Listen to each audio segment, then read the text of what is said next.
Alhamdulillah, wassalatu wassalamu ala sayyidina Rasulillah, ma ba'du. Sahabat-sahabat yang dimuliakan Allah, semua kita di dunia mencari rezeki Allah. Dalam bahasa Indonesia kita sering menyebut rezeki atau rezeki. Atau rezeki, semuanya sama. Ternyata itu adalah bahasa serapan dari Al-Quran yang kita dapatkan dalam surah Al-Baqarah. Wa mimma razaqnahum yunfikun. Dari sebagian yang kami rezekikan kepada mereka, mereka infakkan. Dalam surat Thaha misalnya, ayat 132, ya, la nahnu narzukuka. Ya. Kamilah yang memberi rezeki engkau. Kami tidak meminta rezeki kepada engkau. Apa itu rezeki? Ternyata rezeki ini dapat diartikan al-ajru, ganjaran, pahala, hasil. Bisa juga diartikan pemberian. Ketika disebut wa mimma razaqnahum yunfikun, dari sebagian yang kami rezekikan kepada mereka, mereka infakkan. Sebagian yang kami rezekikan kepada mereka bisa diganti sebagian dari yang kami berikan kepada mereka. Apa yang diberikan kepada kita? Imam Al-Ghazali dalam kitab Al-Maqsad Al-Asna itu menyebutkan bahwa rizki terbagi dua. Ada rizki yang batin, ada rizki yang zahir. Rizki yang batin adalah rizki kita diwujudkan oleh Allah, lalu diberi cahaya iman oleh Allah. Diberi ilmu oleh Allah. Diberi ketenangan jiwa oleh Allah. Diarahkan ketemu orang-orang yang soleh, yang dekat kepada Allah. Ada rizki yang bukan rizki batin, yaitu rizki yang zahir. Ini yang kebanyakan dipahami banyak orang. Biasanya kalau kita datang ke orang tua atau orang yang senior, didoain, semoga banyak rezeki. Yang terbayang oleh dia adalah fulus, fulus, fulus. Jika itu yang disebut rezeki, maka teman-teman, tentu orang kaya adalah orang yang paling banyak dapat rezeki di dunia. Tapi ternyata orang kaya, pejabat tinggi, mereka datang kepada kiai-kiai di kampung-kampung, minta doa. Doa itu adalah rezeki. Sahabat-sahabat yang dimakan Allah, jika kita didoakan orang, itu adalah rezeki buat kita.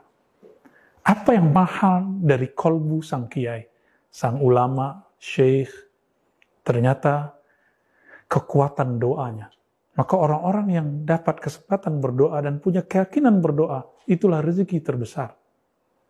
Inilah yang ada pada mereka. Ternyata orang-orang kaya ini masih bergantung kepada orang-orang yang mungkin secara zahir mereka tidak kaya. Tapi secara batin, dia mempunyai kekayaan yang tiada tara. Itulah warisan Nabi Muhammad Sallallahu Alaihi Wasallam. Maka Nabi itu disebut Abdul Razak, hamba sang maha pemberi rezeki. Rezeki zahir, apalagi rezeki yang batin. Rezeki batin inilah yang paling mahal. Meskipun kadang-kadang ada orang yang sudah diberi rezeki yang batin, dia masih mau mengejar rezeki yang zahir. Sahabat-sahabat yang melakukan Allah, rezeki yang batin itulah yang sebenarnya jadi tujuan kita. Maka Allah Subhanahu wa taala menyuruh kepada orang yang dapat rezeki zahir dan batin, wa mimma razaqnahum yunfikun. Dari sebagian yang kami rezekikan kepada mereka, mereka infakkan. Jika kita punya kelebihan zahir, berbagilah kepada ahli zahir dengan harta yang zahir pada diri kita.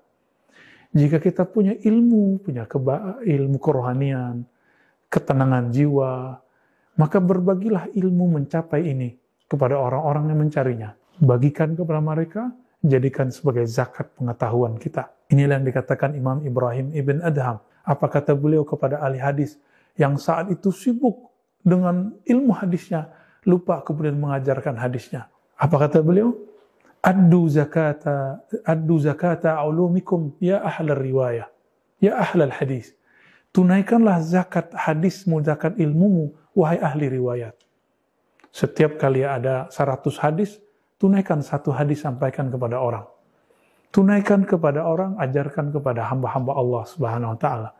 Jika kita punya kalimat zahir, berbagilah dan tuntunannya sudah jelas. Inilah yang disebut rezeki yang zahir, rezeki yang batin. Lalu yang terakhir, bagaimanakah cara mendapatkan rezeki? Teman-teman yang melakukan Allah, dulu waktu kita kecil, kita dapat rezeki. Rezeki itu dihantarkan oleh ayah ibu kita. Awalnya mendapatkan ASI, air susu ibu. Kita cuma nangis, ya tahu-tahu ibu sudah datang menghantarkannya. Ketika beranjak remaja, dewasa, dunia berputar. Al-yawm nudawiluha bainan nas. Ada perputaran. Dulu engkau dijemput oleh rezeki, sekarang jemputlah rezeki. Nanti akan berputar lagi satu saat. Kita nanti akan didatangi rezeki. Namun menunggu saat itu tentu tidak mudah. Inilah disebut dengan tajrid. Dalam bab rezeki, ada saatnya kita menjemput rezeki, namanya makom asbab. Ada saatnya kita dijemput, didatangi rezeki. Inilah makom tajrid. Tapi tajrid hakiki, walaupun zahirnya kita menjemput, di kolbu mengatakan, ya Rabb, hakikatnya ini dari engkau. Bahkan Ibnu Athaillah Sakandari dalam hikamnya mengatakan, haram pada hakikatnya orang menerima pemberian dari makhluk jika tidak melihat campur tangan Khalik di dalamnya. Maka niatkan sugesti diri setiap hari bahwa kita ketika mendapatkan rezeki, menepur rezeki, sebenarnya Allah sedang menghantarkan kepada kita. Di saat itulah, jika ada panggilan untuk berbagi, tidak ada perasaan susah untuk berbagi.